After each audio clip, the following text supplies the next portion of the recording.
र 25मा विशेष गरी केही भएन हाम्रो मिडिया फिल्डमा, तर पनि 2026देखि 28सम्मको जुन यो हाम्रो प्लानिङ छ त्यसमा चाहिँ विशेष गरी त्यही हो, हामीले जुन कार्यक्रम गरिरहेका छौँ त्यसलाई प्रस्तुत गर्न सक्यौँ भने के भइरहेको छ, जीबीसीसीले के गरिरहेको छ भन्ने कुरा समाजलाई थाहा हुन्छ।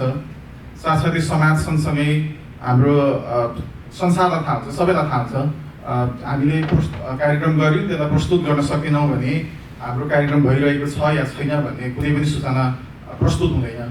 त्यो नहुँदाखेरि हामीले के गरिरहेका छौँ भने त्यसको मूल्याङ्कन पनि हुँदैन र मान्छेलाई थाहा पनि हुँदैन।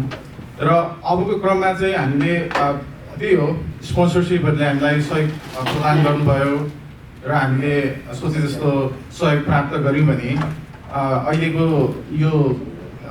अहिलेको टेक्नोलोजीको दुनियाँमा पडकास्ट सञ्चालन भइरहेको छ।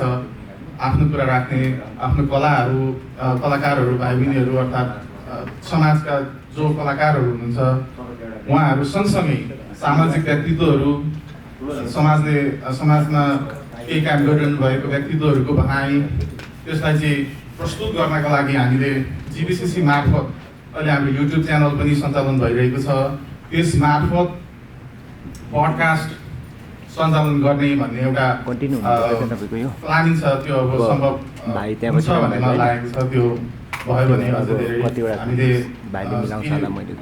प्रोग्रामहरू गरिरहेछौँ भने त्यस मार्फत पनि हामी निकाल्न सक्छौँ भन्ने हो। त्यस सँगसँगै हामीले चाहिँ अब त्यही हामी भुटानी भए तापनि नेपाली मूलका भुटानी हौँ, त्यही भएर नेपाली भाषा संस्कृतिलाई त्यो हामी यहाँ नेपाली कक्षा पनि सञ्चालन गरिरहेका छौँ। त्यस सँगसँगै नेपाली र भुटानी कम्युनिटी बिच जुन हाम्रो यहाँ नेपालबाट आउनुहुने नेपाली समुदाय हुनुहुन्छ र हामी नेपाली भाषी भुटानी समुदाय छौँ, उहाँहरूसँगको सहकार्य कसरी अगाडि बढाउने, के गर्न सक्छौँ, उहाँहरूसँग हाम्रो जोडिनका लागि उहाँहरूले विभिन्न प्रोग्रामहरू गरिरहनुहुन्छ। त्यस प्रोग्राममा हाम्रो भाइ बहिनीहरूलाई कसरी प्रस्तुत गर्न सक्छौँ भन्ने तरिकाले पनि केही प्लानिङ छ हाम्रो।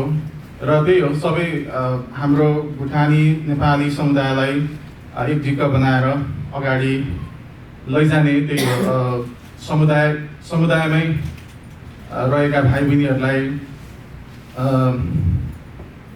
बहिनी साथसाथै युवा पुस्ताहरूलाई अगाडि लैजाने भन्ने नै छ। विशेष गरी यो चाहिँ 26देखि 28सम्म हाम्रो जुन कार्यभार छ त्यो भित्रमा यो गर्न सक्यो भने केही उपलब्धि हुनसक्छ भन्ने लागेको छ। अरू त विशेष केही छैन मेरो मिडिया पार्टमा, यति नै कुराहरू हुन् र यो केही गर्न सकिन्छ भन्ने लागेको छ। यसमा हजुरहरूको सहकार्य सहयोगको अपेक्षा सहित केही क्वेसनहरू छ भने हजुरहरूले पछि राख्न सक्नुहुन्छ यो विषयमा भन्दै मेरो केही शब्द यहीँ टुङ्ग्याउन चाहन्छु।